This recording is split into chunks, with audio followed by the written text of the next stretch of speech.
everybody, this is David, the Georgia photographer, and today we're live streaming and we're going to go over photos with wide angle lenses. We're going to go over some stuff that me and Phil have bought recently because it's cool stuff. We're going to talk about some stuff about the image submissions, and it's already grown to the point that I have to put some rules on the pictures.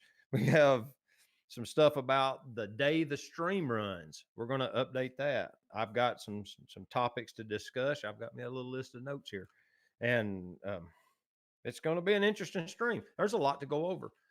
So if y'all got questions about anything, drop it in the stream chat and we'll get to it. Speaking of stream chat, I want to go out and make sure that I got a note here that I want to thank Long Rider for his donation a week or two ago, where he was trying to get bass angler fired from his job.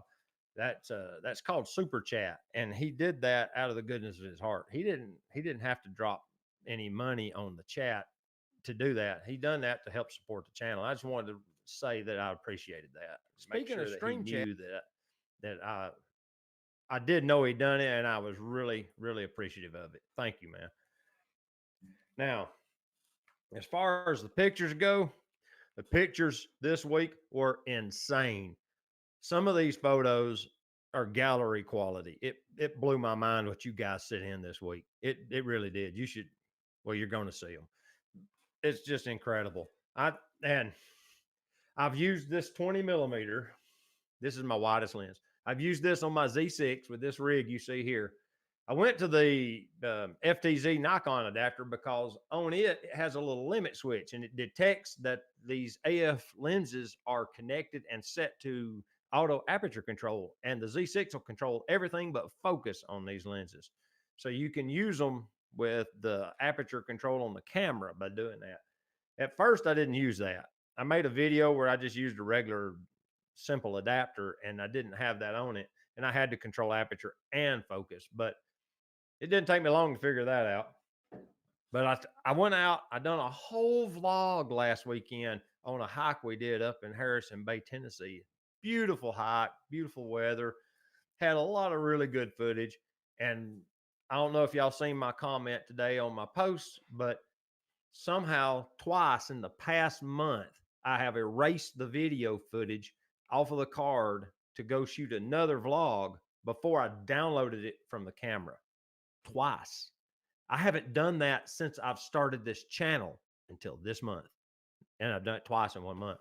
And I'm pretty much sure it's because that I've increased the rate at which I'm producing content. And because of that, I'm getting up in the morning to go get a video footage captured. And I'm not really thinking about whether or not I downloaded it. See, I grabbed the photos the other day so I could pull out some photos for this stream and edit them. So I downloaded the images, but I didn't download the video, and I didn't realize that until it was too late. Long story short, I got no footage from last Sunday, and it was going to be awesome. That was a great video. There was really cool stuff. I had time lapses. I had all sorts of cool stuff. Figures. Anyway, be sure to download your memory cards as soon as possible when you're doing stuff. That was my PSA for the day. All right. Tonight we have Phil Thatch. He's here. He's right now wolfing down some really awesome Mexican food. And we have Aaron. Aaron's here. All right. Is he back? Do you want me to bring you back, Phil? I'm back. Are you sure you're back? And full of good food. There you go. How much? Sorry about that. Yeah. How much is it worth? I'm going to go eat Mexican after we get done with the stream. It's already scheduled. How much is it worth to you that I undo your standby? But all right. I'm going to go ahead and go over the rules for the future photo submissions so that you guys will be aware of them. I've got them wrote down. All right, here they are. I got them wrote down neater here. Look, it's in secret code that millennials can't read. Oh, wait. Some of y'all are millennials. That's a Gen X joke. I have the millennial proof truck too. But me too. No, no, but really, honestly though, back to this. I need the image submissions down resed to 2048 max on the longest side of the image. That'll get the file sizes down. Some of these images are coming in. Some of them are coming in small files already. And because we're having to download them, and then I'm having to rename all the files and then upload them to a Dropbox so Aaron can get to them in Indiana. And so the simple solution for me would be if y'all will go ahead and down res those, it'll save bandwidth and time. And I also need you to name the files your name. Now, if you use a screen name, like Cuban Rum doesn't give me his regular name, put your screen name that we associate you with. Like Axel uses his, that may be his actual name. I don't know. But you know, Bass Angler goes by Bass Angler on here. But Phil goes by Phil Thatch. So he puts P Thatch on his file name. And that's a big help because to prevent confusion during the viewing process so that Aaron knows whose name is on the picture or who owns each photo, I go in and take your name off of your email and put it on your photo for him. So if you go ahead and name your photo with your name, and if you send more than one, put 1, 2, and 3 beside them to differentiate them so that it'll have your name at beginning, help dramatically. It would really, really be a big help. But everybody's looking at these at most on a 4K monitor. The 4K monitor is literally 8 megapixels. So if we can down res them to 2048 on the long side, that's standard internet viewing size, then it would just help a lot. It really would. I really appreciate the submissions. Trust me, there's some awesome photos this week, guys. All right. I can't wait to see them. Yeah. One other piece of housekeeping, and it's a pretty big one. I'm going to have to move the stream to Tuesdays. I don't know how much impact that's going to have on Aaron and Phil because they have different schedules. But I can no longer, after this week, continue to operate it on Thursdays. It was on Thursdays during the lockdown, and it worked on Thursdays pretty well. But now that we're unlocking, there's events that I normally go to on Thursdays that are starting back up next week, actually. So is it still going to be 5:30 on Tuesdays? Yes, I want to do it at 5:30 to 7 on Tuesdays. And I'm going to skip next Tuesday and go all the way to what's the week after next on Tuesday? Is it June 10th? Is that what it is? Or am I jumping too far into the future? Next Tuesday is June 28th, and then the May 28th, and then the following Tuesday, June 2nd. June 2nd. June 2nd will be the next stream. We're gonna let the photo challenge for next week run all week, and then you're gonna have a few extra days all the way to the 2nd of June will be the next stream. That way it resets everything for everybody and it gets it all back on track. And we're going to look and see if weekly streams works for everybody. I want to keep doing weeklies. But if it's to where it's kind of burdensome for people that can't get in here every week and it starts to be a problem, then we'll probably push them out to 2-week intervals. But if they work every week, I don't mind doing them. I actually kind of enjoy the stream. It's a lot of fun. But yeah, definitely. I'm gonna make a video next week one day. It'll come out and it'll talk about how this is going to happen on Tuesdays starting on the 2nd of June. But next week there won't be a stream. I would like to bid you adieu. This will be my last stream. Really? You can't play on Tuesdays? I work till 8 p.m. So that pretty much puts me out. If you want to start at 8:30, I'm in.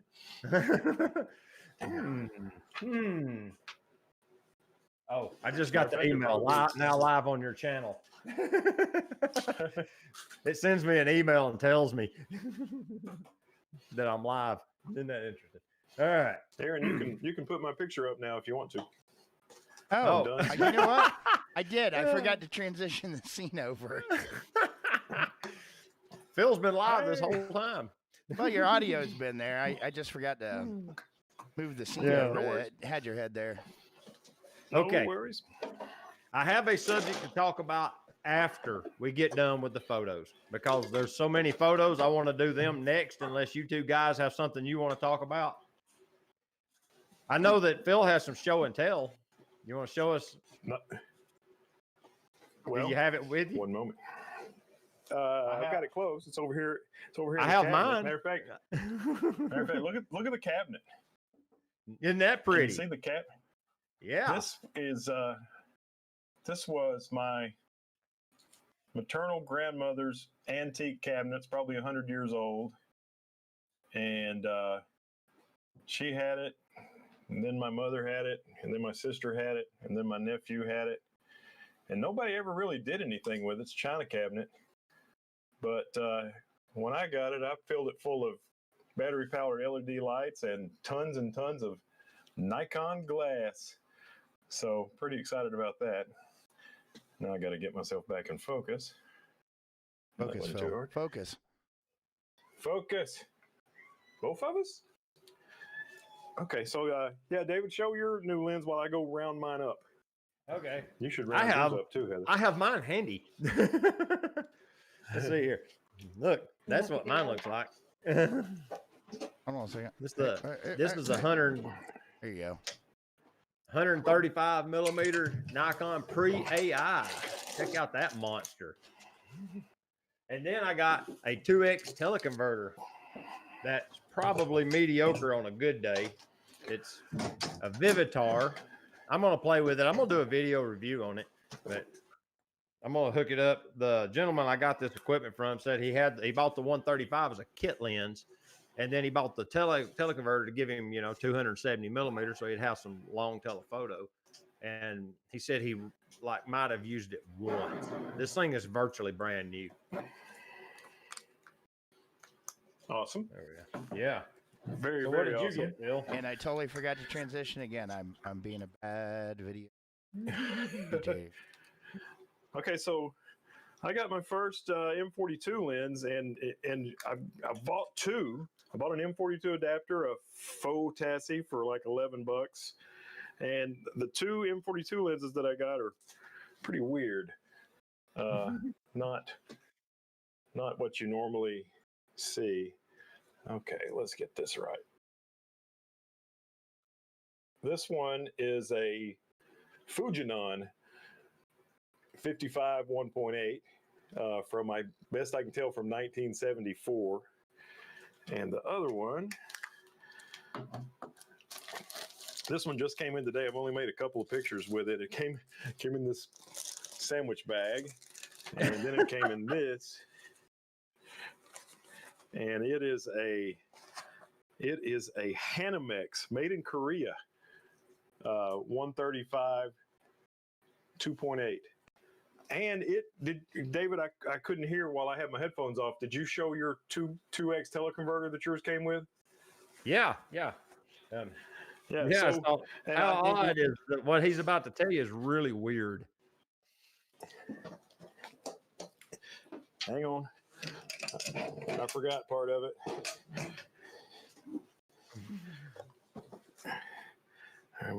Oh, he's into the we get to watch Phil in slow motion. He's only streaming to us at like 10 frames a second.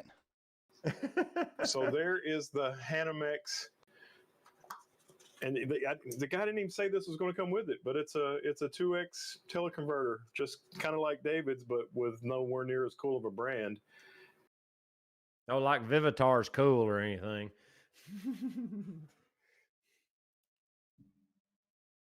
Dude, what happened to Phil? He went green. We lose Phil? Uh-oh, that don't look good. Looks like you dropped his stream. No signal. Check. Now his camera came. He's still streaming to us. That's coming out of his camera. Oh, Phil, can you hear us? Heather can hear us. Heather, tell Phil that. Here he comes. We know. Yeah, I was hearing you the whole time. The old D800 likes to shut down. Oh, you have to go in and turn that off. Yeah. I switched to this camera, but I didn't do that. Oh, son of a boop, boop. Yeah, like I say, I switched to this camera today. I have all the other cameras set to do that, but not this one. So let's change that. You guys vamp, and I'll fix my camera. Anyway, that's the new stuff. What are we gonna do next? Pictures? Yeah, we can. But hey, let me tell you something. There's a Vivitar lens that I'm like hunting for right now. like a really good Vivitar lens. You it actually can't be have better one? than the Tanamix. Huh? I was kidding. Hey, Just Aaron, you know kidding. your video feed is not on? Oh, yeah. It's a whole transition thing. Oh, okay. I'm slacking in the transitions today. You're having I get fun it with queued up, but I forget to send it over to the stream. I'm like, oh, dang it. Yeah, check this out. Looky here. Did you notice that the Z6 is mounted vertically on this tripod? Yeah, you probably paid a lot less than for that L bracket than I did mine. I bought a 3-legged thing one, and it was like $90. Yeah, I didn't pay near that. I bought mine off Amazon. I bought mine off of Amazon, and at the time I bought it, that was the cheapest one I could find. Really, this is the same exact one Phil has. It's the Sunway Photo PNL Z6 that he did his video on the other day. I actually got that one, and it's got a 1/4-20 threaded stud space on the side. This old tripod doesn't have a Arca Swiss plate on it because it's normally. I also learned another valuable lesson this week. Do not order anything from K&F directly. Really? Yeah, it comes straight from China. So But that could take a while. Yeah, that's going to take a while. Oh, look, that's awesome, Phil. There's Phil's desk. There's his feet. Slow motion of his armpit. We're back. I wonder if we could do this in like. I need to do this like almost in like a golfing, like a golfing broadcaster's tone. Get monotone really Are there any quiet. gestures that are against the rules on YouTube? Well, you probably wouldn't be able to catch it. Read between the lines, pal.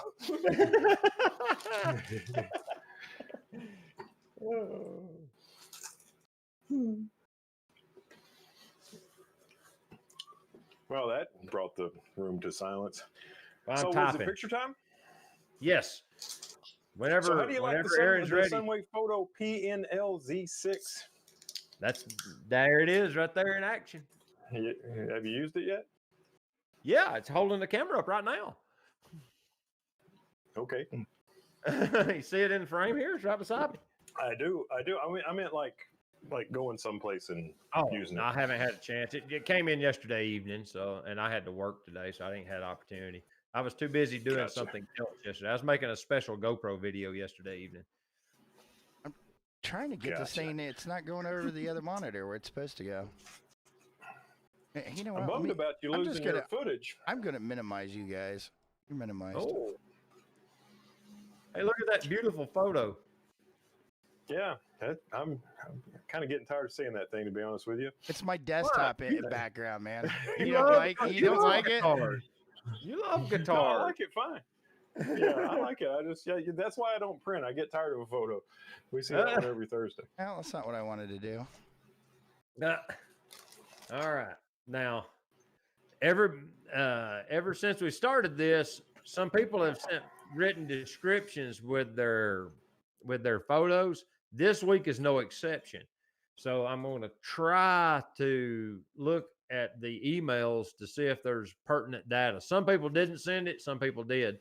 So if I overlook your background story to your photo, please don't think I'm deliberately omitting it, because it's kind of fast paced. Who's this one from? Mike Mitchum should say right there on the top left. I can't see it. It's in the small window on mine. Oh, well, yeah, it's Mike. This is from Mike Mitchum. Okay, that's why I'm asking, because I can't read them. All right, let me back up. Scroll down to Mike's. You could blow it up full screen. No, wait, that's right. You got the. Oh, hold on. Let me do something here real quick. I fix it. Okay. You've got two photos. One is Little Round Top at Gettysburg. So this is the Gettysburg Civil War battle site. Oh, I missed. That's what he's photographed with what looked like a field with a road going through it. That's Little Round Top at Gettysburg. And then the other one he has is the courthouse in Madison, Georgia. And he shot it with an XT3 with the 10-24. Wow. All right, let me back up. But yeah, the photo you got showing right now is a little round top. It's pretty. Yeah, it is.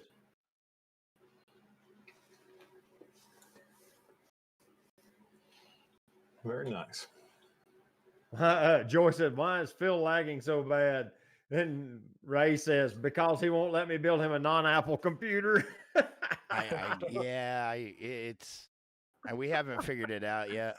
Oh. I don't even think my Mac, but I mean, you can't really say anything because Dave's streaming off of a Mac right now too. A 2015 Mac. Yeah, mine's a 2010. Oh, yeah, yours is a little slower. Yeah, it's old. It's old, but it's proud. I got a good bit of background crap going too. I'm gonna shut some of that off. There we go.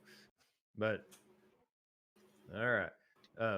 Who's this one? This is from Axel Mar. All right. I'm gonna just check and see. Axel says,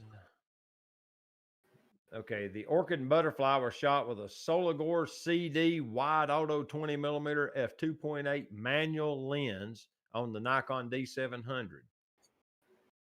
He says it has an incredible minimum focus distance for a wide angle lens.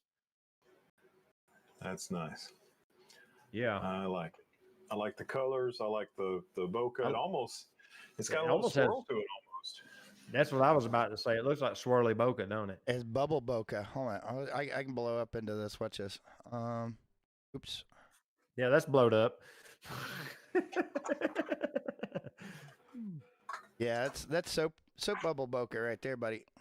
Yeah, that's beautiful. When you zoom in, it looks busy, but when you back out to see the whole image, it doesn't look busy at all. It looks really, really good. See those little defined lines there on the edges? That's soap bubble bokeh. It's beautiful. I love it. What's next? Gary Arbuckle. Gary. All right. That's pretty too. Done with a D810. Everything in a D810 looks pretty. It's because it's an awesome camera. Gary Arbuckle. Here we go. He says, yep, D810, 20mm 1.8 G. He says it's an Indiana soybean field on a foggy morning. I wonder how the light got on the other side of the hay bale on the R side. It looks bright.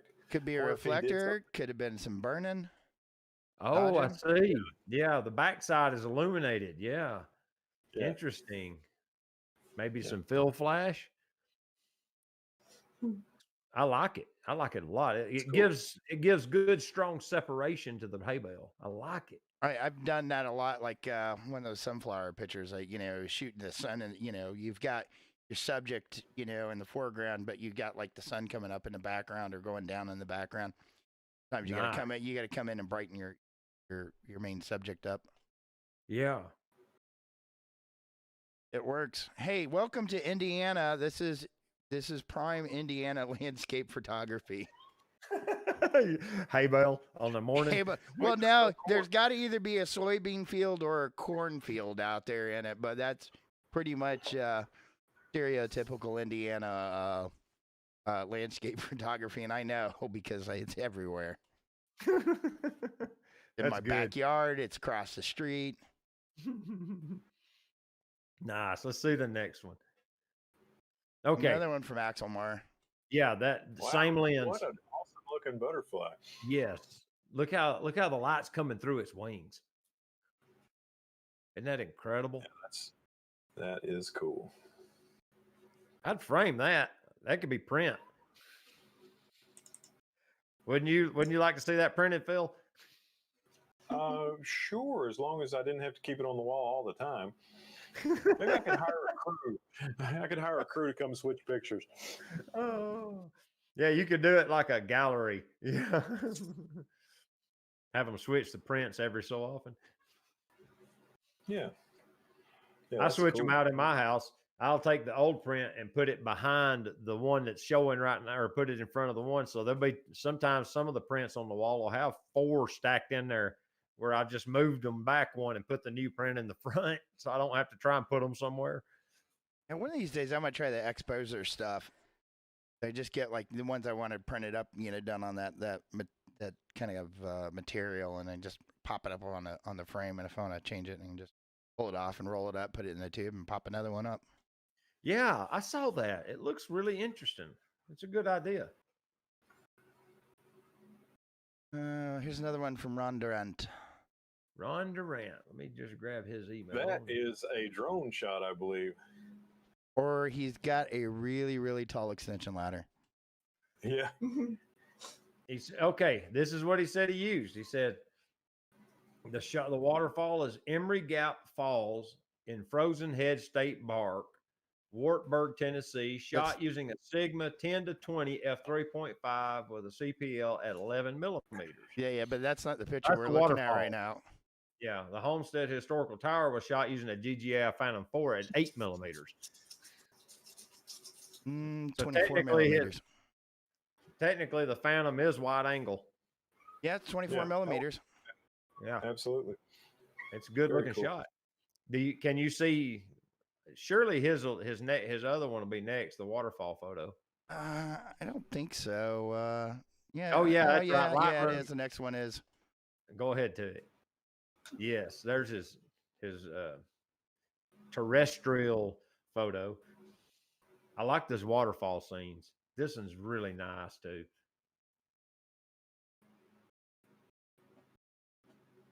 I really like how he's got it. He's got the background balanced with the foreground with the transition running angular through the frame. I really like that.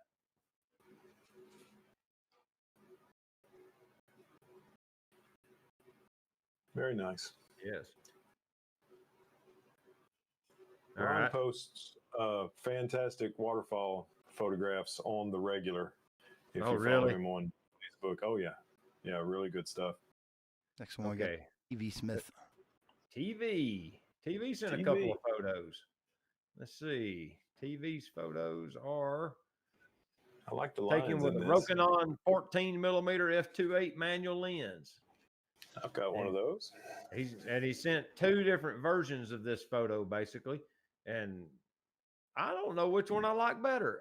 I kind of like the other one you're going to show in a minute more. This one's cool. I like how the leading line leads you into the frame like it does. You know, that's the beauty of a wide angle lens is it gives you those strong leading lines because of the way it pulls the scene in. Go ahead to this next one. See this. Look at the color. Man, I love how he likes to saturate his colors. That's just awesome. I like both of them, but I think I like the other one better. Really? You like the more subdued one? Yeah. That's They're interesting. both cool though.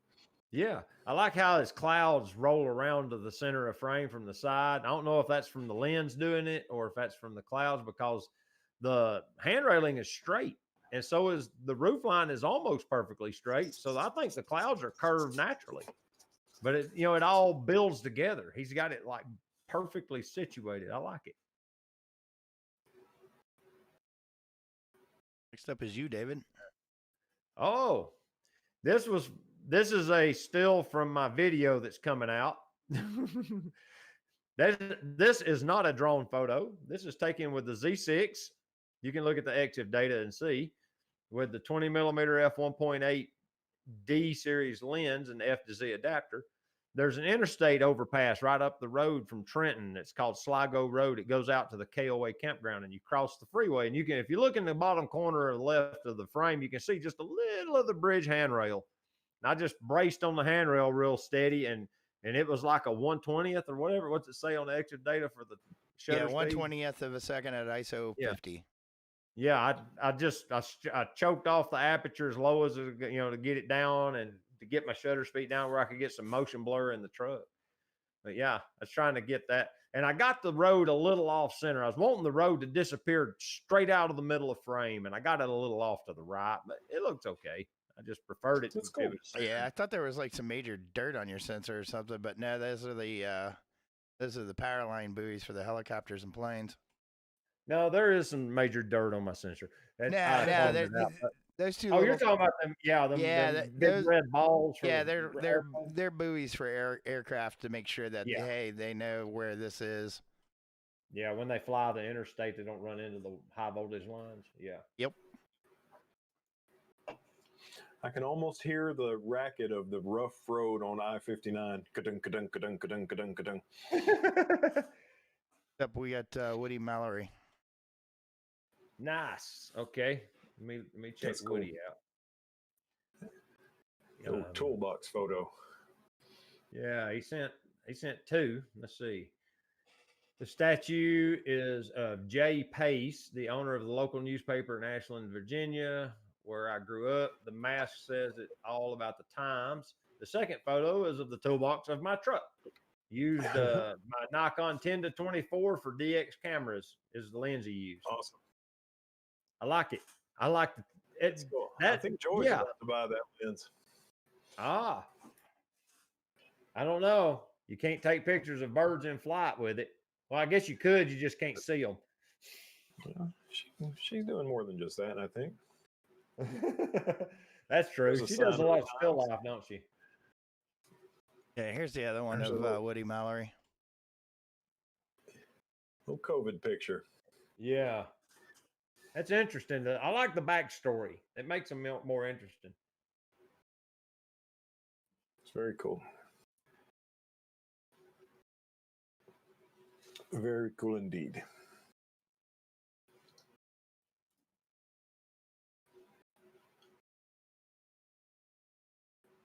I guess we'll just back up to you, David, and I'm just going to jump around.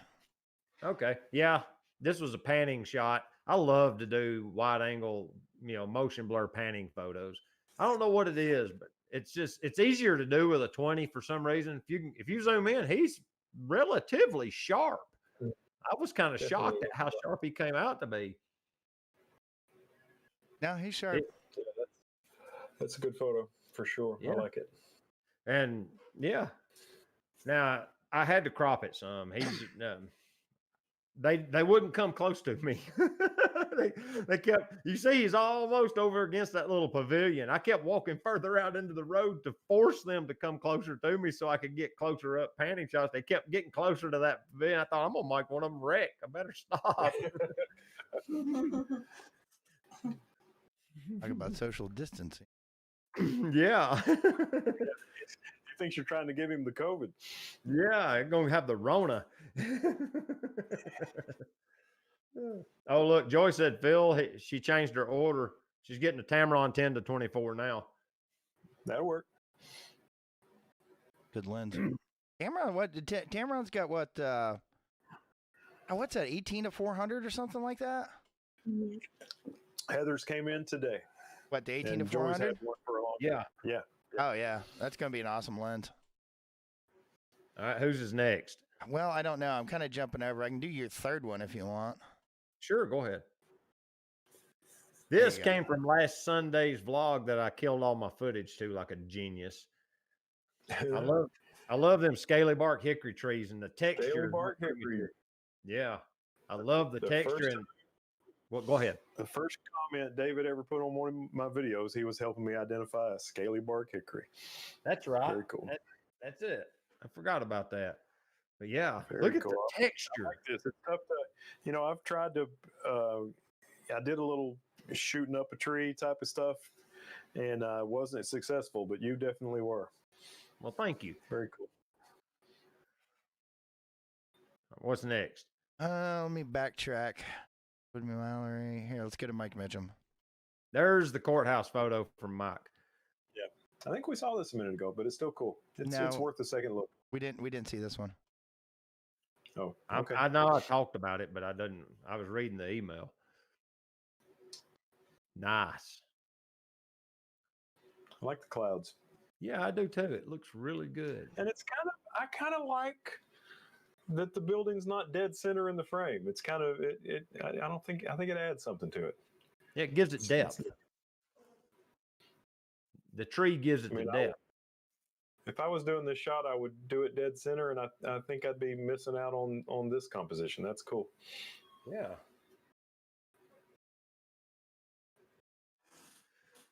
Show us what's more. Doug Barnes. Doug Barnes. Okay. Paul in Martinsville. That's right. Doug's not. Doug. Yeah, Doug Barnes. Yeah, he's down the road from me. Yeah, it says this is the exterior wall of a veterinarian's office in a small town near where he lives.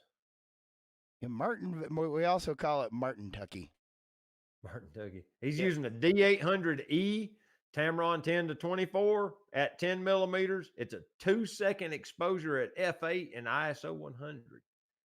Well done. He's using the Tamron 10 to 24. Mm-hmm. So I guess it must be an FX lens. I don't know. If it says DI, it's a full frame. If it's DII, it's APS-C. Oh. Well, now, well, everybody in present company knows if you stick a DX lens on a Nikon full frame camera, it puts it automatically into DX mode. So. Yeah, but you can turn that off. Oh, okay. I didn't know that. Other one. Yeah. Oh, yeah. This is at Camp Atterbury. It's kind of north of Columbus, Indiana. Yeah, he says it's a World War II prisoner of war chapel that was built by the Italian prisoners of war.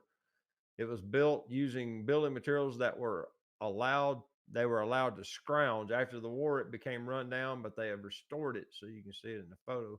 It's at Camp Atterbury. There's a glass over the front, and I had to press my lens against the glass to get past the reflection. He's at 11 millimeters, 1/5 of a second. Wow. That's interesting. I like the colors. Yeah. Well done.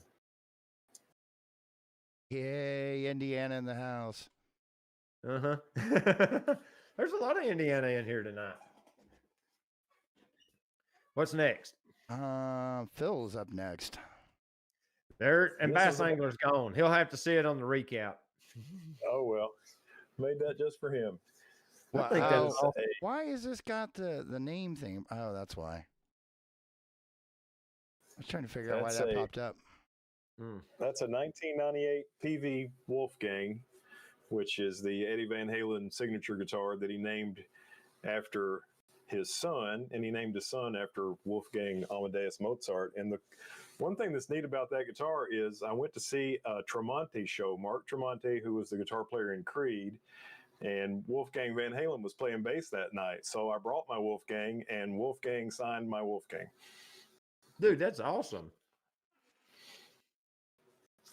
But I got the idea for this photo from the cover of an old Metallica EP called the 598 EP, where they've used a wide lens and made the headstock of the guitar huge and everything else little bitty in the frame. It's pretty cool. I like the photo. I really like it. On the headstock, you can see the reflection of the umbrella, and I didn't notice that till I got done. Then I was like, oh, crap, and I almost didn't even send it up. But anyway, it'll get you there. Yeah. It looks good. I don't see anything wrong with it. We'll just come back to you pictures. I'm going to go straight down the line, or else I'm going to get out of place. Yeah, we'll eventually overlook somebody if we ain't careful. Yeah, so I just got to go down to the next one, which is going to be Grant. All right. Grant, I struggle to pronounce his last name correctly every time I say it. It's Real? It's Govro, I think. All right. He told me it sounded like governor, sort of. That's why I just said Grant. Yeah. He just texted me his photo, and then so I sent it on over to the email. But he gets some really cool perspective. You go look at his Instagram, you can kind of see what Grant does. He's a published photographer. He's done the cover of some magazines in South Florida. He's a real humble guy too. I really enjoy talking with him. When I get the opportunity to talk to him.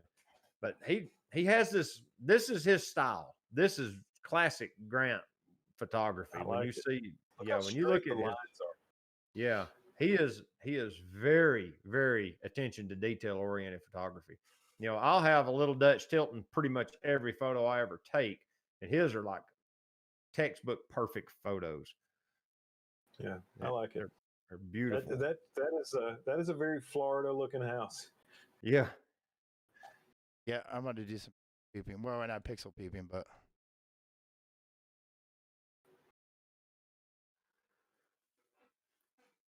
And does it say what camera he used?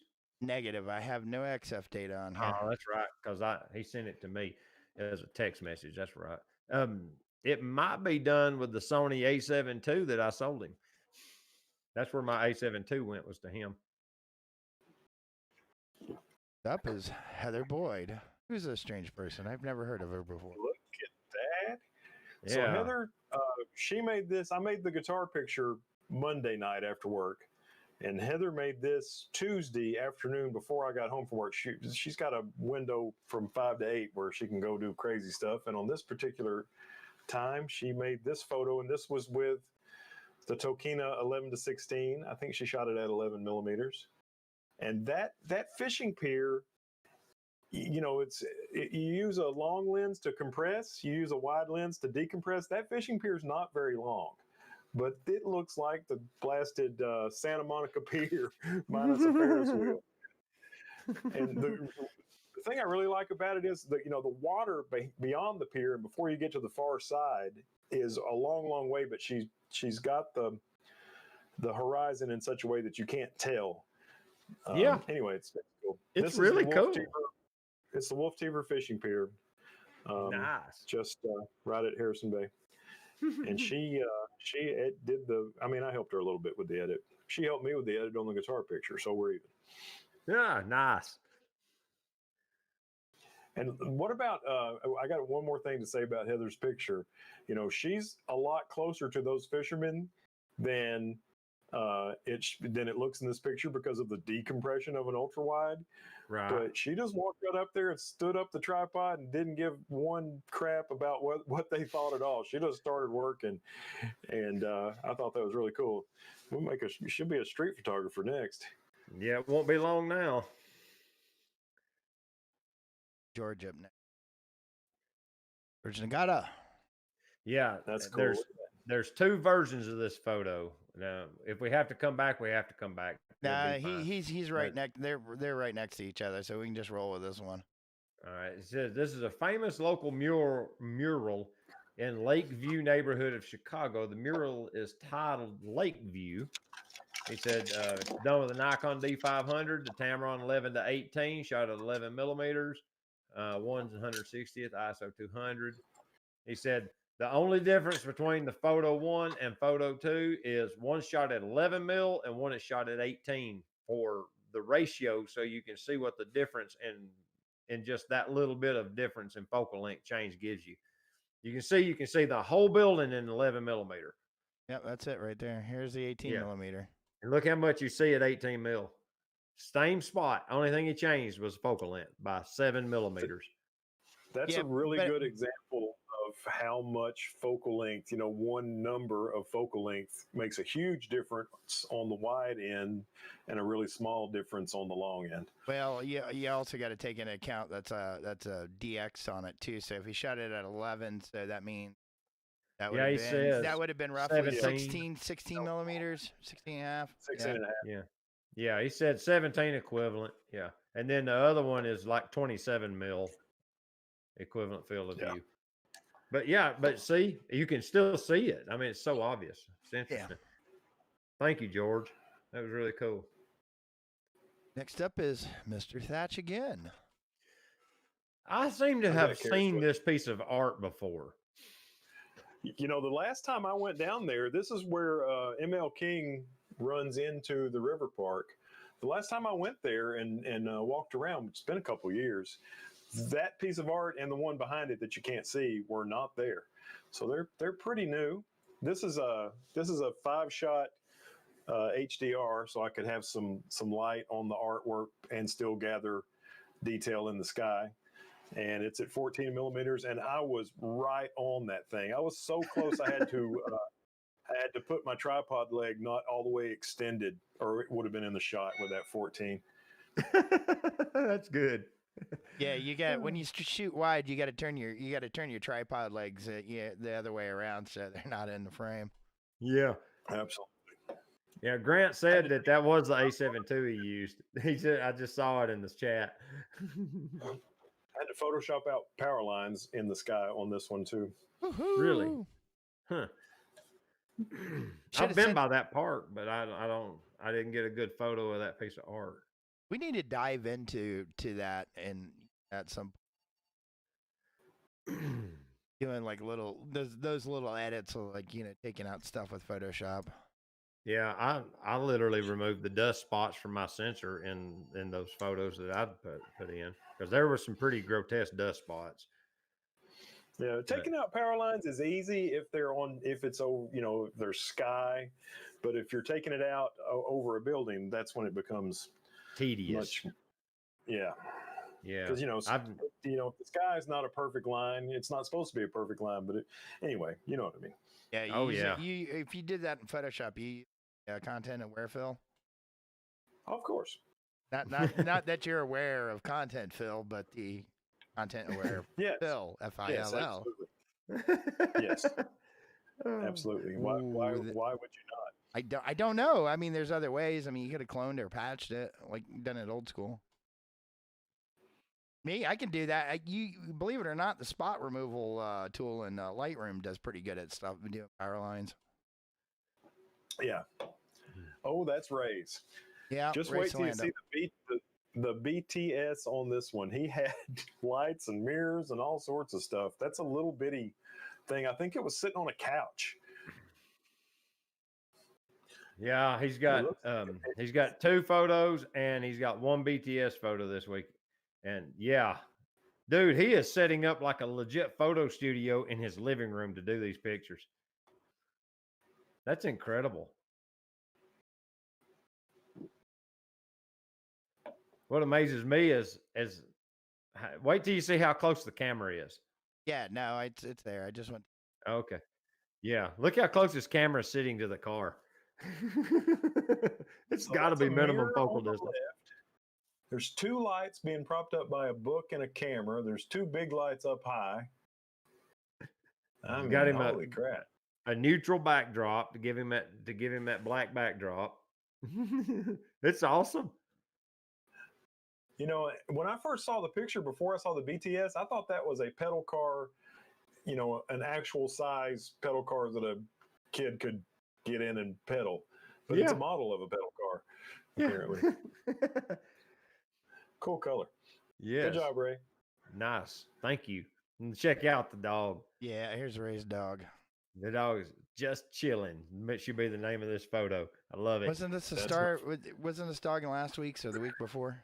Yes. That dog's famous. That dog is Instagram famous. Insta famous. And it's not Ray's dog. It's Ray's. I think it's Ray's roommate's dog, but I think it's more Ray's dog than anybody's. Her name is Josie. Her name's what, hon? Josie. That's Josie. She's cute. Josie the Insta dog. Yeah, unless you're sleeping one off on the couch at Ray's crib, and then just about the time you get to sleep, the dog will jump up on you, and then it'll go away, and you'll be just about to sleep, and the dog will jump up on you again. And this happened for about 8 straight hours. Hey, Phil, George Nagata said that he looked for 3D art to photograph too.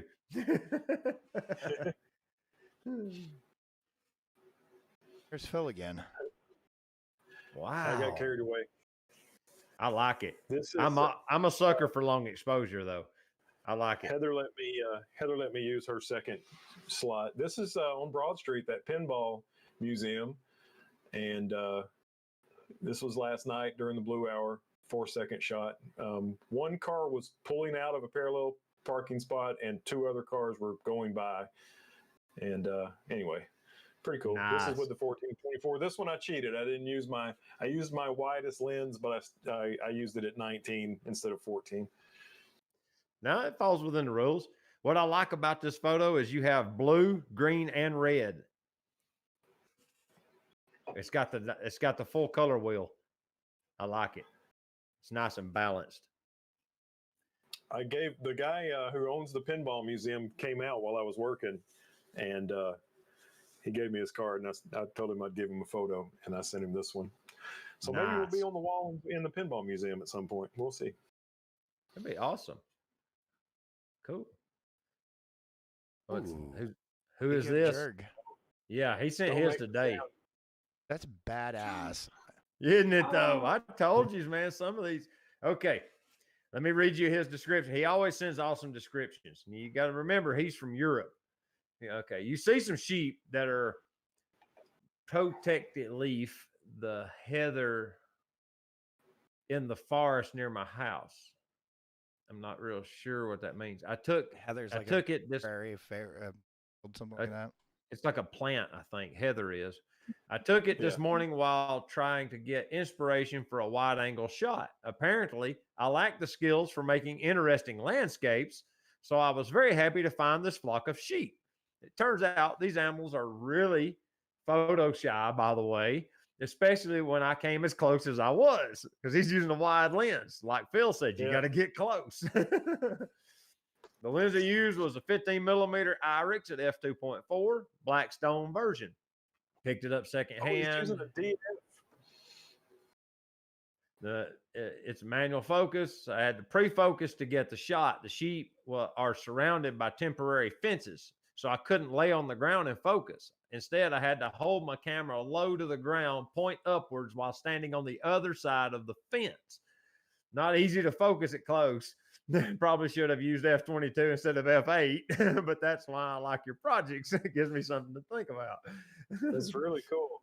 And look, he's Nikon DF, which is the retro-looking full-frame Nikon.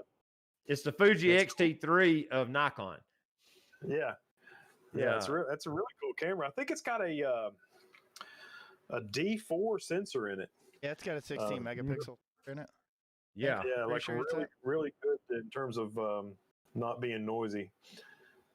Like this photo, in my opinion, won tonight. If you was gonna pick a winner, this is it. This photo is. I would put that awesome. up. I would hang that up on my wall. Yes. Yeah. I mean, it's not my photo, and I would print that out and have it hanging on my wall. I like it that much. It's cool. Heather is pinching it.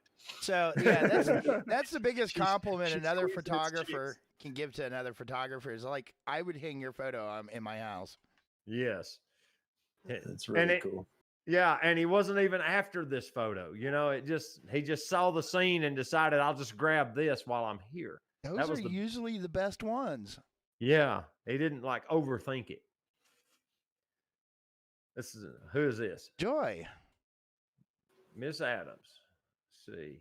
Did you give me information, Joy? Let's see. Yeah, I got some data. Says it thought they had it at 18, but the lens must have creeped a little, so it's actually at 22. That's all she sent me. I ain't worried about lens creep. The photo's cool. Yeah. I wonder if she made that with the 18 to 400 that Heather just got. Well, the Tamara, no, well, she might have. Yeah. Wait, are you talking about focus breathing? No, focus creep, lens creep. She said she thought the lens might have creeped a little. It's a beautiful photo. I love the layering of the clouds. There's definitely been a lot of them lately. Yeah, that's an awesome photo. Thank you, Joy. It's supposed to rain here all the way until June. You say that like it's more than 2 days. Yeah, there's a couple of these. These are 8 millimeter fisheye photos. Well, it is more than 2 days. That's Cuban rum. Cuban rum. Okay, I got to remember what his. Here it is. Yeah, he says here is his too. It was a tough challenge. Unfortunately, I have an 8 millimeter fisheye. That's cool. I like that Sunstar. Yeah. He actually mentions that, I believe. He said, fun lens, but it takes a lot to get a decent photo in absolutely terrible weather in South Florida. So here are my best attempts. No, he didn't say it. I thought he mentioned that he stopped it down, but he didn't say it. Yeah, that's a tough lens to work. I mean, that one is challenging. I love the photos. Yeah, he's literally 4 inches away, probably. Now that's awesome. Those actually, hold on, I'll give you a little bit. These are needle palms. These things tear you up. I don't think. Yeah, those aren't saw palmettos. They're not from they're not like the South Georgia. The trees at the top of the frame look like they're growing out of the sky. That's cool. Yeah, but you see that kind of like that beard that's on there. There should be needles coming out of that. Oh, okay. Interesting. Yeah, the Sunstar is awesome. This one's cool too, but I like that other one better. Yep. Yeah. Florida full of prickly things because then we got a yucca plant to the left of it. Mm-hmm. My mama used to grow those yuccas. He said he shot it at F22. That makes sense. So we got a bird up here. Yep, there you go. You need to put that in the crap wildlife photography group. Oh, yeah, the little speck is a bird. Yeah, he said, yep, it was difficult to get my foot out of the photos. You need to like dig up some fisheye software and run those through the software and see what you can get out of them. Might be really interesting. Yeah. This is an old man palm, is what he calls it. The sunstar growing out of the top of the frame is cool. It is. Yeah. This is really cool. Yeah, well done, dude. Well done. I'll take it back. I like this one better than the first one. I changed my mind. On further review, I like both of them. Yeah, that's neat. What's next? Our last entry, which is the late one, by John Van Veen. Ah, yeah, let's see. Another sunstar. If he sent information with it. He just says here's your photo. Sorry for the late submission, but I like the dynamics of it. I really like how the trees are reaching up to grab those clouds, and the clouds are coming, kind of hiding behind the mountain. I just like this. It's just moody. It's cool. Yeah, the shadows from the trees, and Yeah, it's the just, shadows is my favorite part. The shadows and the sunstar. Yeah, everything about this photo is just awesome. I like it. Thank you, John, for sending it.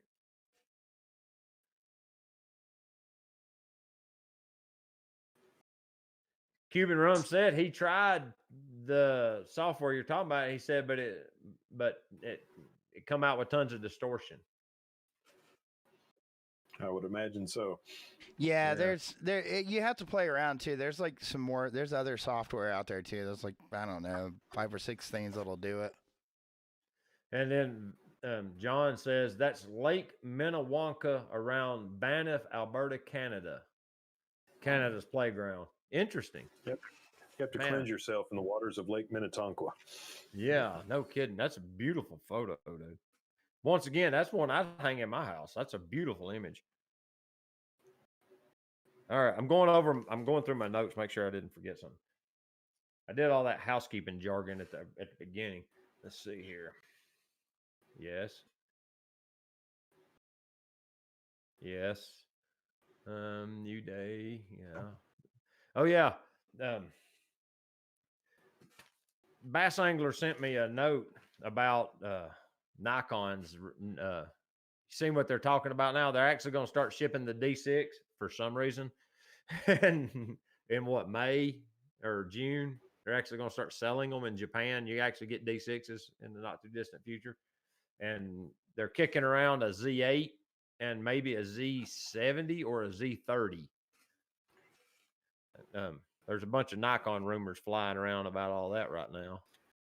Seems like one of those, the 30 or the 70 was an APS-C without an EVF, which I'm not a fan of that. Yeah, I think that's going to be the 30. Yeah. So that if that was going to be it, that would be like the super entry level equivalent to the D3000 series. Right. I would be interested in that Z70 though. It'll be a Rockstar. Yeah.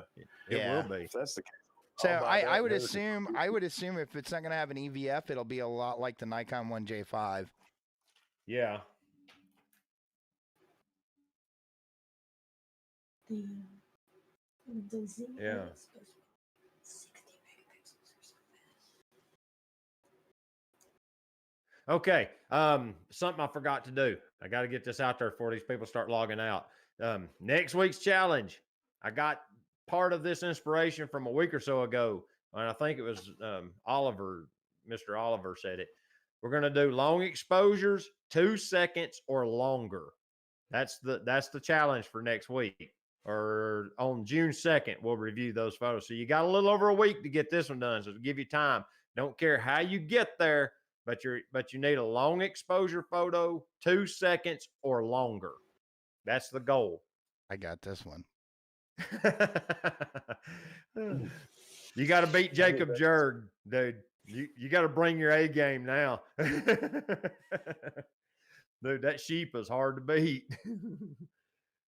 But yeah, Sorry, long there's a dirty exposure. joke in Now, Phil. Sorry, I work at a car lot. You can't let those go by. Oh. but yeah, that's next week's or the next photo challenge for June 2nd. It's long exposure, 2 seconds or longer.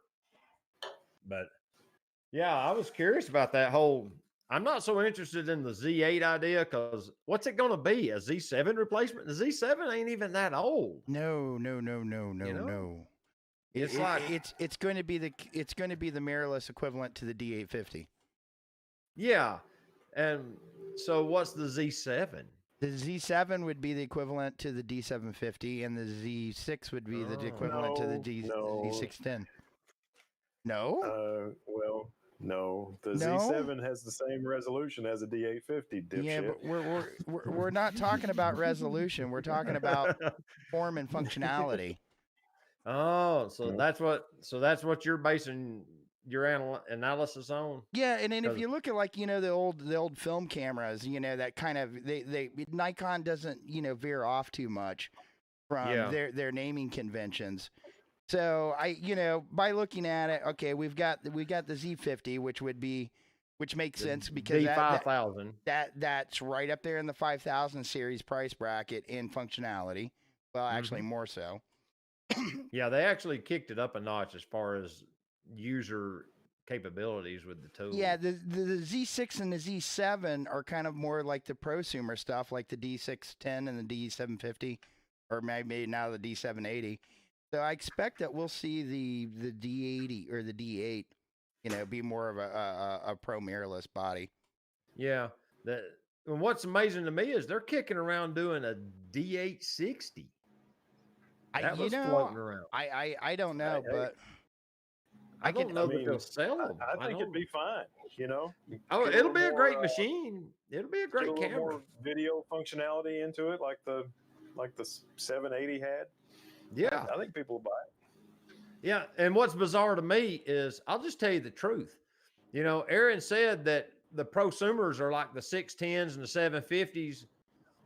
But what I have seen personally is the prosumers buy the 800 series cameras and the pros use the 750s and the 610s.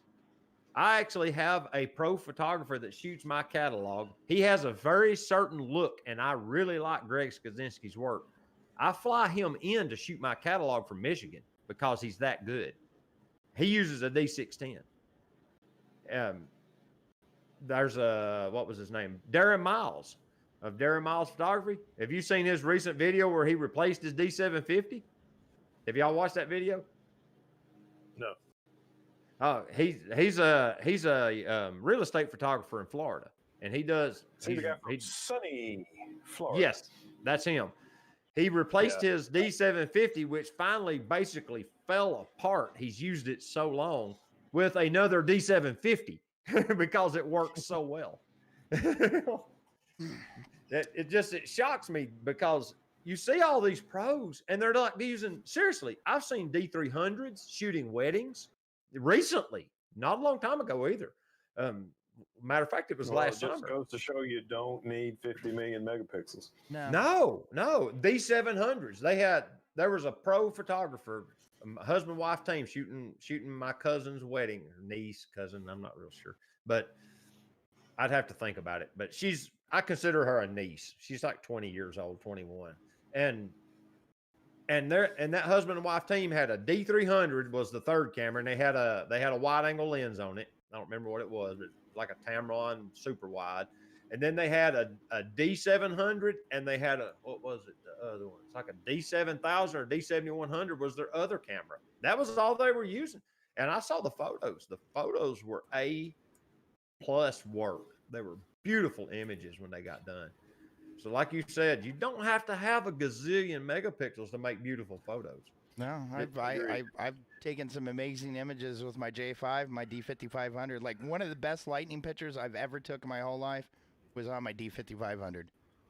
What's that little Nikon you bring to the Fellowship of the Aperture Ring shoots? Oh, that's the J5. That's the J5. That's the Nikon. So everybody's like, "Oh, Nikon's going to get into the mirrorless market." I'm like, they've already been in the mirrorless market. That was their little There was a little tiny thing. Yeah, they had like little 1-inch sensors. I mean, they were like I want to say it was like a 2 1/4 crop on there. Yeah, it's a little It was tiny a camera. CX mount, you know, that like I was like really hoping that they made a Nikon One V3. I was like, that would have been awesome to have, but they never came out with it. I think they sold really good in Japan because you see a lot of Japanese photographers shoot street with them. Seriously, if you look, I do a lot of YouTube videos with street photography, and if you watch the Japanese, they love that camera, but it never took off here, and I just don't understand why, because it's a great camera. Well, because I can tell you why. Like the V series were like amazing little cameras. And I never got to own one, but I got to play around with a couple of them. Great little cameras at EVFs. Perfect little, you know, take about camera. And that's why, you know, I fell in love with the Z50 so much, because the Z50 actually ticked all those boxes I was wanting for the V3, and they discontinued the whole J1 line. Or yeah, the Nikon 1 line. Yeah. That J5 though, I mean, like when I got that J5, that was like a gift from work, and they're like, "Well, which one do you want? Do you want the J5 or do you want like a D5300?" And I was like, at the time, I was like traveling all over the place on my motorcycle, or I was out there in the kayaks and stuff. I'm like, I want the J5, and they kind of looked at me like, "Why?" And I'm like, "I can put that in my pocket. That travels really easy." Nice.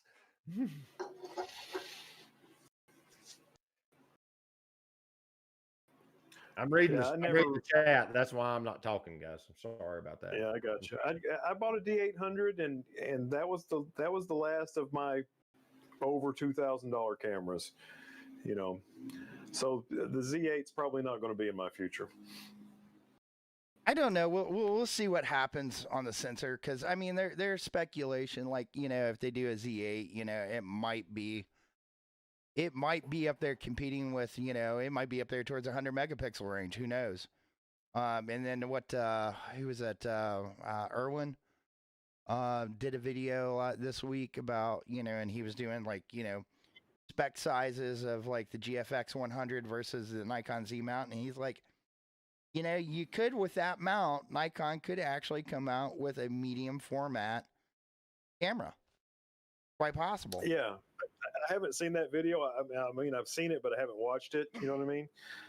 But the Z mount is so huge. They could easily do a medium format, I would think, with it. Yeah. Whether they will, whether it'll be cost effective, who knows? But it seems like they certainly could do one. Oh yeah, like you said, there's room, especially since the flange distance is so short. That's how Sony gets away with that full frame sensor barely fitting inside that. Was it the A mount or E mount, whatever it is because the sensor is so close to the mount face that the convergence of the image passing through it is smaller than the opening. So yeah, they're so close to the sensor point, they could easily stick a medium format sensor like the one the Fuji GFX has in it. It'd fit easily.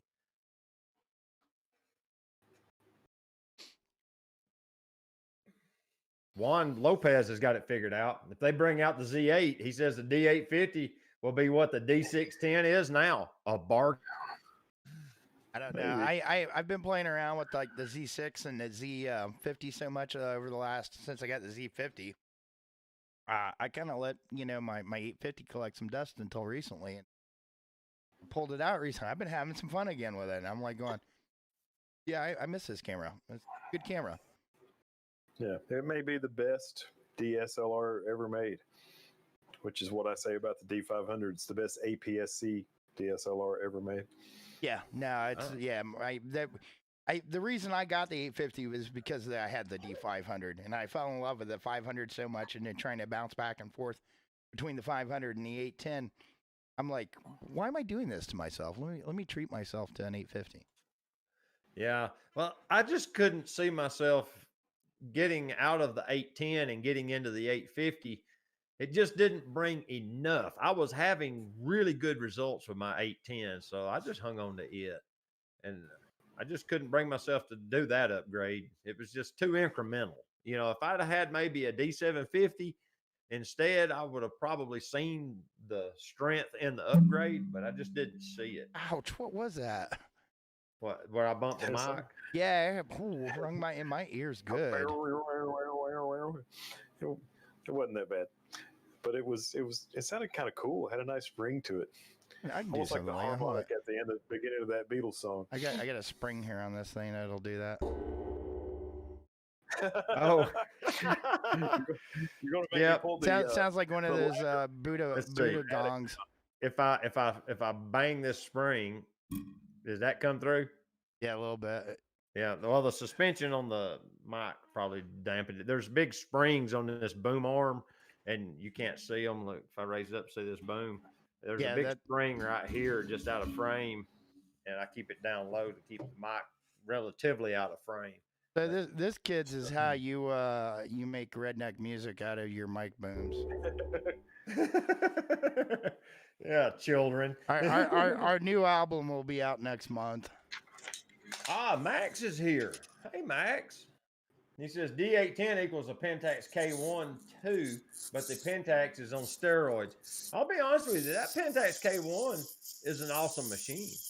What is that weird noise? What are you doing, Phil? It's a vintage spring-loaded timer. Doing it? Is it a wine? Oh, it's a timer on the camera. Oh yeah. Yeah. I was like, what is that noise? So I was just trying to add my jug band music. Oh, part. okay.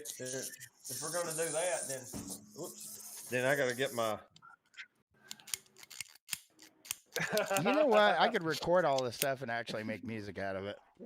Oh no, he's gonna do. What do they call that when you do it with noise? It's not. It's not dubstep. It's the one that came after that. Trap. It's trap music. When you No, use regular trap. sound. No, trap is like.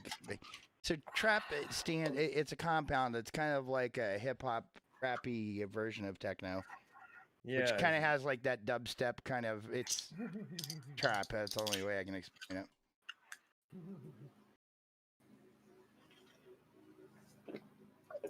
Mm-hmm.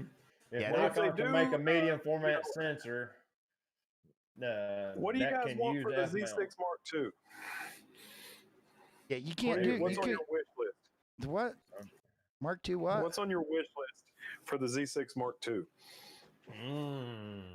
A battery grip that has the stuff on it that my Fuji XT3 battery grip has. You know, the shutter button and the focus button and the usual stuff that comes on a battery grip. You That mean like an actual battery grip, not just a battery? right. That. And I would like it to have 2 batteries in it, like the XT3 does. So it'll have 3 in the camera. So I don't have to sacrifice one in the body either. So, you know, you get 3 batteries instead of 1. That would be awesome. But I'm not going to be picky about it. I like the Z6 works fine for me. I do find myself switching batteries pretty regular in it though. Kind of. It does eat them up. Yeah. I have 3 or 4. I think I might have 4. And I keep them all charged and in the bag. I'm constantly changing batteries in it. I've noticed that. You've got 4 of the new gray ENL 15B. You got 4 of those. Yeah, they don't give them away either. I've got 1. I've got 1. I keep I've got so many cameras that use that battery, and I've got 1 for each camera plus 2 spares. So I mean, oh yeah. Oh no. Mine are, with me. mine are not Nikon batteries though. I bought second manufacturer. What do you call that? Third party. Third party. Yeah, and they work perfectly. You buy them from Amazon. If you stick them in the camera and the camera won't recognize the battery, you send them back and buy a different manufacturer. But yeah, I bought some from there's some third party brand and they work great.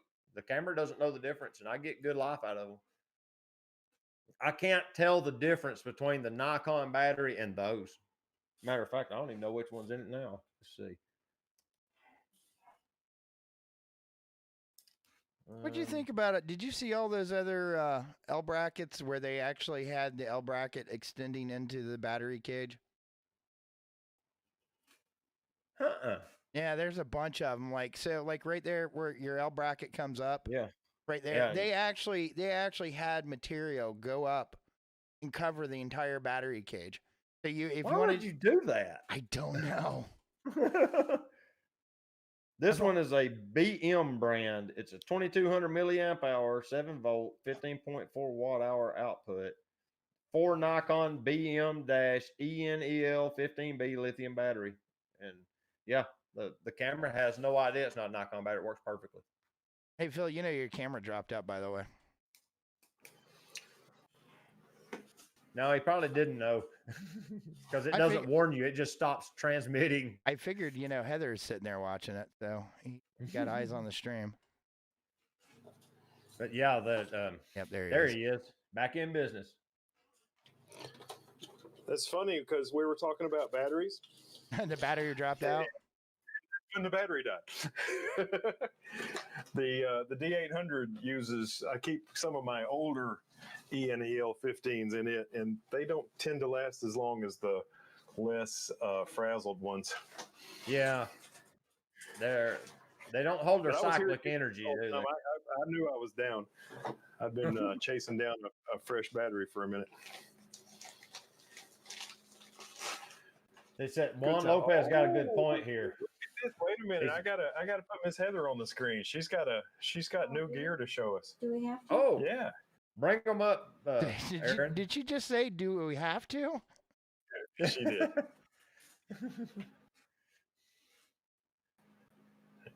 Is it in focus? Probably not. Probably not.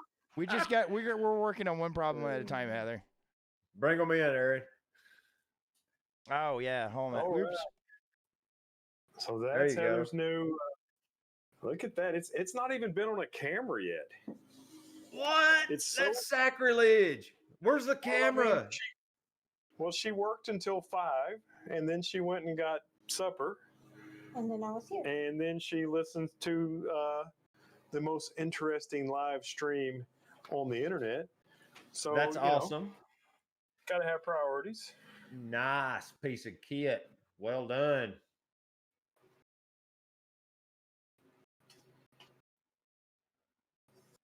So that's pretty exciting, honey. I'm can I borrow that sometimes? Yeah. Cool. That's a good one. Yeah, Max. Maxim just posted that he's got the old 105 f2.5 Nikkor. He said it was awesome on film, but it's not so good on his high resolution digital. And he's right. It shows you can see the chromatic aberration more and such. I don't know. I'm just kind of stuck on it though. It's like the look it gives me. I just enjoy it, even though I just take the hit on the artifacts. But Juan's got a point too. He says it blows his mind that Nikon saw Sony fight with the public about battery life, and they finally gave up, provided a better battery. Now Nikon's doing the same thing. I disagree. I think the battery life on the Z6 is fine. I don't have a problem with it. After coming from the D810, dude, man, the battery life on the DSLR is just amazing. A lot of times I can go all day on one battery on the D810. It just lasts. I mean, it's the same battery.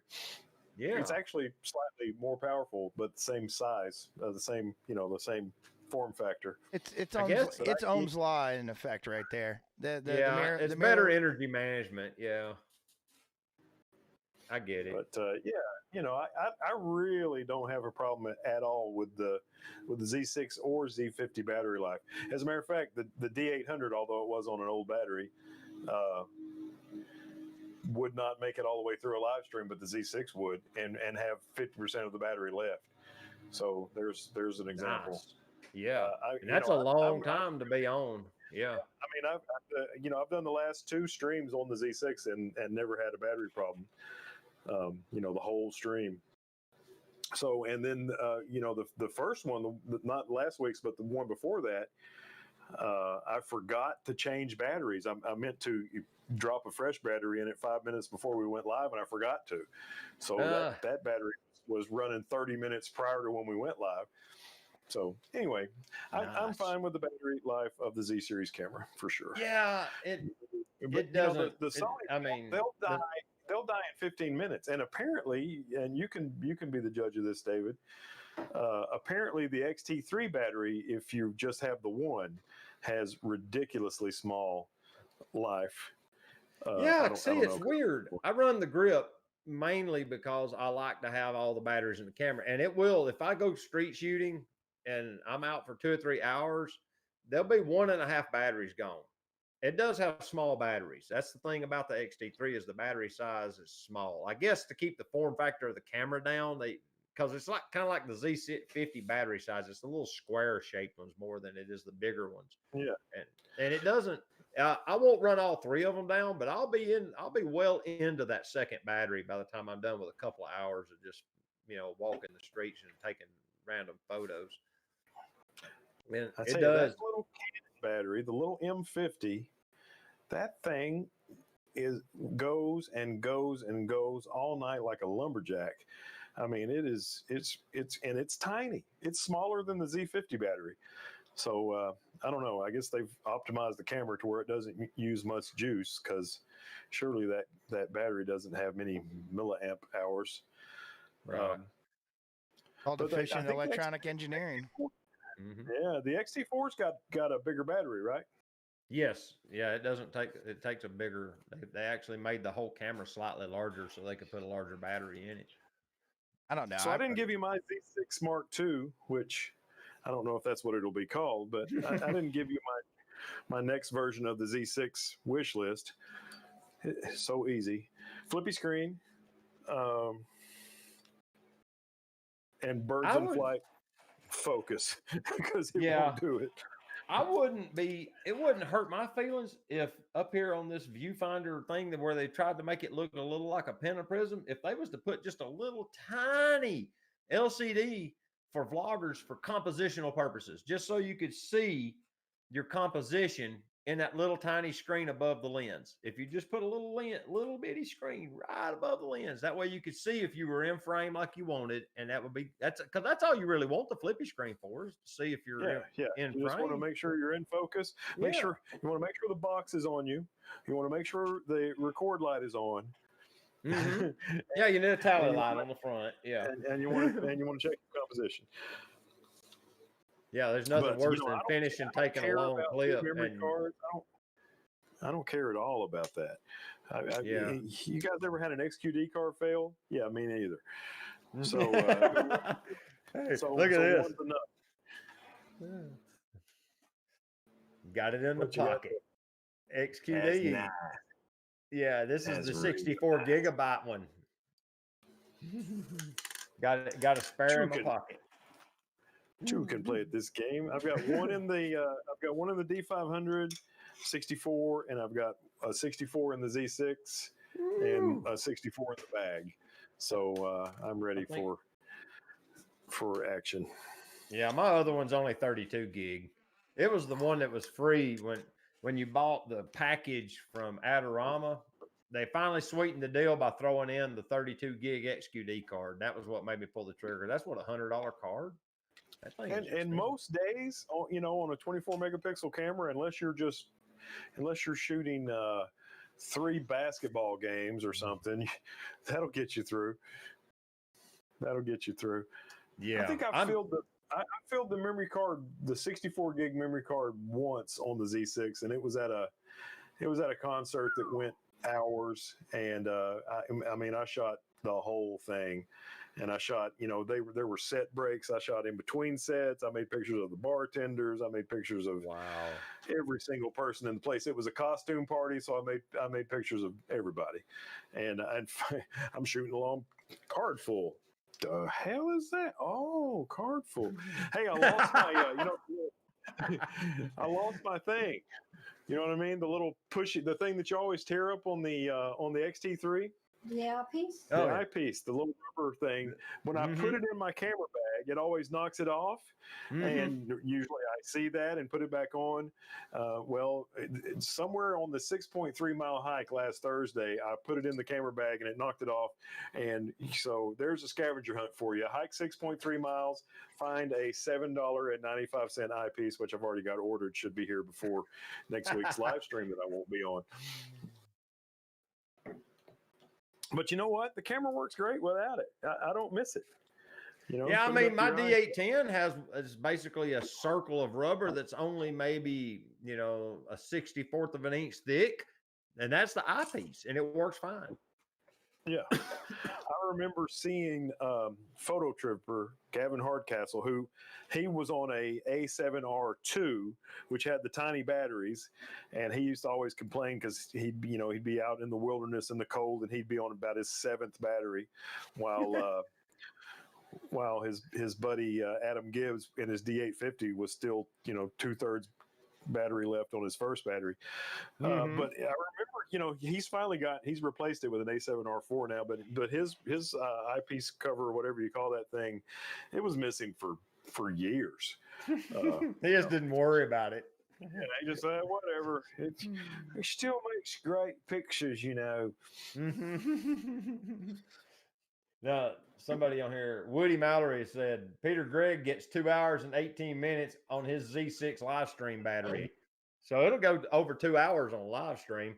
And that's Peter Gregg's scientific analysis. That's the probably Christmas room. make sure you get like the EVF and the or LCD off. Yeah. I think, you know what I've noticed? The EVF runs them down faster than the LCD. It tells you that in the owner's manual. Does it? Yeah. If you read the owner's manual, you would Yeah, know. if you read the owner's manual, it'll tell you the EVF actually draws more current than the LCD. Yeah, I've noticed that. That blows my mind, but I'm so glad you guys taught me that. Because I was gonna switch the camera last week to just the EVF, but I didn't, and the battery lasted all the way through. I don't know. I kind of depending on if I'm on the Z5 or the Z50 or the Z6, I'm constantly changing my display modes around, because like if I'm just walking around real quick, I'll turn everything off. I know it's not battery. I just turned the whole camera off. It doesn't have as fast a startup as my D810. My D810 is pretty much instant on, but it's not long enough that I'm so used to just switching the camera off. I just turn it off when I'm not shooting, and then I'll turn it on when I want to take a photo. The Z50, it takes the Z50 has got a pretty, it's probably the longest startup time of any camera I've ever owned. Huh. Interesting. Yeah, the XT3 as well as the Z6 are about equal. It's there. It takes it a second, but it's not long enough that it bothers me. Yeah, it's not that bad. Yeah. Well, this has been a great stream, guys. It's already 7 o'clock. That's how quick the time has flew by. I want to do it. I don't want to go because this is my last one. I just want to keep talking because I'm done. Oh no, we can't do anything more than 90 minutes because that would be too long. Well, I've got a dinner appointment here in a few minutes at the Mexican restaurant that Phil has already had. Oh, yeah. So I've got to go do that. I don't have any choice. I will have to go scrounge up dinner now because I haven't had dinner either. Ooh. Oh, sounds good. Well, guys, if you can figure out a way to do Tuesdays at 8:30, I'm in. And then if not, then it's been a pleasure live streaming with you guys. I don't have a problem with 8:30, but I don't know. We'll discuss this offline. We'll figure something out. Yeah, we ain't done. It ain't over till it's over. So we may push things back. The time slot may be winding up at 6:30 till 8:30 or 7 to 8:30. We'll see. We'll check schedules and work things out. See what we can do. This is a great trifecta. You guys make this stream. If it's just me, it'd be kind of boring and people wouldn't be watching it near as long. I'd be done by now. The dynamic's what makes it so special.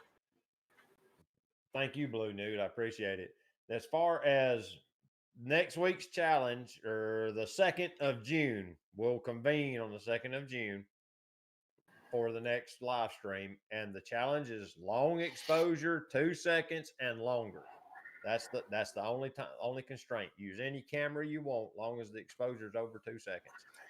So, and I've already seen people throwing down gauntlets in the chat. Right up my alley. I got this. I've heard several things. So I'm expecting some phenomenal photos in the coming days. You guys are awesome. And if one you thing haven't is for heard me sure, say it, go ahead. I won't be doing a waterfall because I like half a second or 1 second on a waterfall. Yeah, Although it makes a the lot of water people like a lot. too blurry on it, doesn't it? Well, yeah. I mean, I don't know. I saw Adam Gibbs do one that was 4 seconds the other day that didn't have the problems that I see at that shutter speed. But there's other stuff to make pictures of. Yeah, I might do a 300 second. You never know. yeah. I've been known to do the long You know, exposure. Phil, I'll tell you something about doing the long exposures, a little bit, longer stuff from doing like, you're talking about the waterfalls. You got a lot of clear water or clear-ish water, and you're running a polarizer when you do it. It'll make all that water that's kind of clear but it's kind of ripply, make it last perfectly. Yeah, and I agree with that. The area of the waterfall that I don't like on an extremely long exposure is the area where the water crashes at the bottom. Because if you go over, a half a second, all that just turns into mush. It looks like You lose all fog, don't it? detail. Yeah, I mean, it looks like somebody's piled cotton candy at the bottom of your waterfall. And I don't know, some people like that look. I see some great waterfall photographers that have that area of, what are you doing, pal? So, what do I know? I'm just this guy. I do it the way I like. Other people do it the way they like. But I prefer a half a second. I think a half a second always looks good. But if there's a pool at the bottom, I agree. That pool's not going to look as good at a half a second as it could possibly at 4 or 6 or 45. Yeah, I've got some ideas, but it's going to require me to travel. So I'm going to sit on my ideas. But yeah, until next time, get your camera out and go take a picture with it. All right. Let's see y'all later.